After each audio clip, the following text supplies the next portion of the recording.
Renovating a house comes with great risks and hopefully great rewards.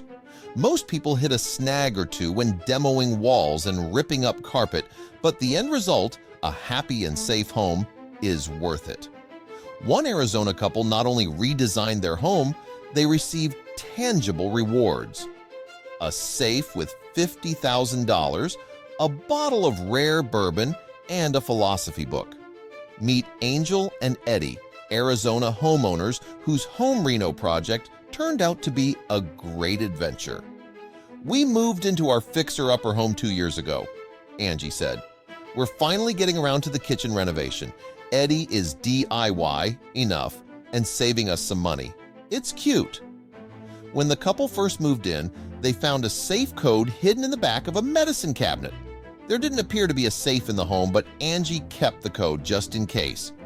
Once demolition began, they got to work taking up the floors. That was when they discovered a safe.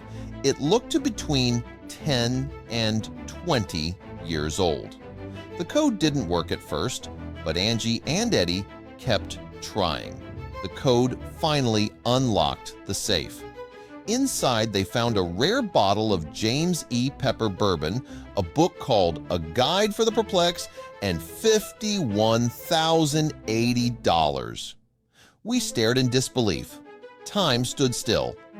I started to reach in the safe, and Eddie yelled, "Wait, it might be booby-trapped."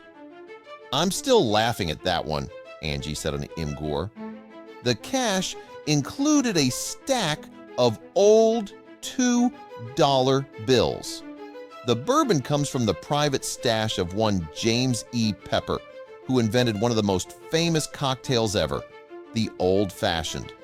Some speculated that the presence of the bottle suggested this entire story is a hoax, since the Pepper brand was recently purchased for a revival. The company that owns the rights were promoting the secret family recipe behind the bourbon. After AZ Central contacted the company, it issued a statement.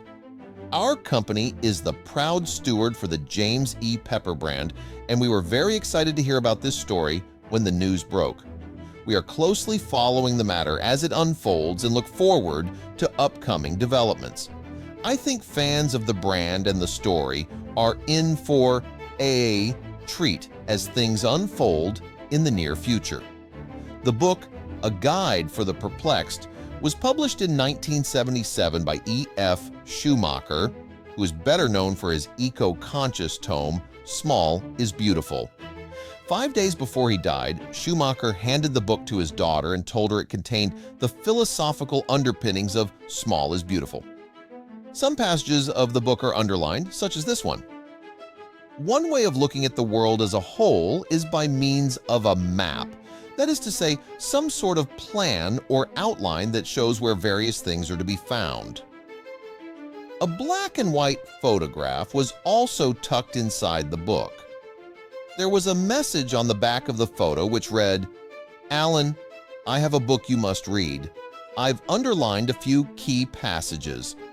Your friend, Vincent." Did this suggest there's another mystery and another treasure? Other items in the safe sure seem to point in that direction. The book contains a bingo card with the numbers 54, 3, and 66 circled. There is a card with Arizona trivia on it along with a state map. On the map, Mesa is marked with an X. There is an old photograph showing a tree with 3 trunks. There is also a handwritten note which states where one tree becomes 3. The homeowners were excited about the prospect of another find. Maybe the photograph was the location of the other treasure, and the map showed that it was hidden in the city of Mesa. As for the bingo card, Angie had a theory. Then that bingo card, one can only speculate. Eddie pointed out that our safe had a 3-digit code. Perhaps this is the code to the other safe, but maybe he really liked bingo. Some readers of the original story, which appeared on Reddit, noticed that the homeowners had remarkably clean shoes for 2 people who had been demolishing a floor. Others noted that Angie was still wearing her diamond ring and that her wrist shows a hair tie. Angie wore her hair down during home renovations? This was enough to indicate that not everything about this story was on the up and up. Finally, the owner of the website The Chive admitted that the story was a hoax. The house was his house, and he had found an empty safe built into the wall when he was remodeling it. He was inspired by something he saw as a child. The 8-year-old in me remembered watching Geraldo Rivera open Al Capone's vault and wanted so badly for there to be something, anything, in that thing. The owner insisted it was not a marketing stunt for the Bourbon Company. His uncle had given him a 1954 bottle of bourbon, one of the few remaining from that era.